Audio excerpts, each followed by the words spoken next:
अस्सलाम वालेकुम दोस्तों, मां जमील अहमद अवां ॾिस रहा आहियो टेक्नोलॉजी इन सिंधी। मां के पंहिंजे चैनल ते भलीकार चवां थो।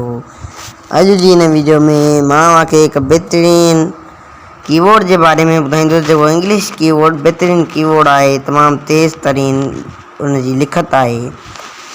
त कयूं था वीडियो की शुरुआत। चीता कीबोर्ड उन कीबोर्ड जो नालो आहे। कयूं था स्विच।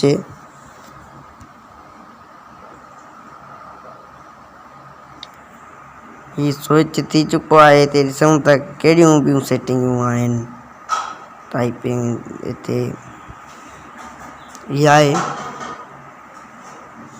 हाणे अचूं था टेस्ट करे ॾिसूं कीबोर्ड त ही कीबोर्ड कीअं आहे। लिखत इन जी लिखत केतिरी तेज़ आहे, तमाम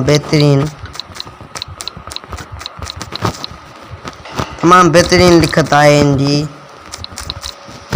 तमाम बेहतरीन कीबोर्ड है, तमाम बेहतरीन तरीके से लिखी रहो है ये कीबोर्ड।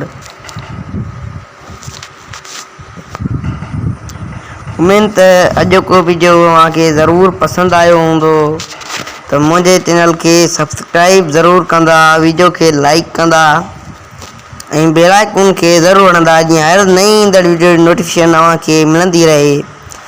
मां टेक्नोलॉजी के बारे में तव्हांखे वधि खां वधि कोशिश कंदुसि त वधि खां वधि बेहतरीन ॼाण ॾियां। उन करे मुंहिंजी सपोर्ट कयो, मुंहिंजे चैनल के सब्सक्राइब कयो।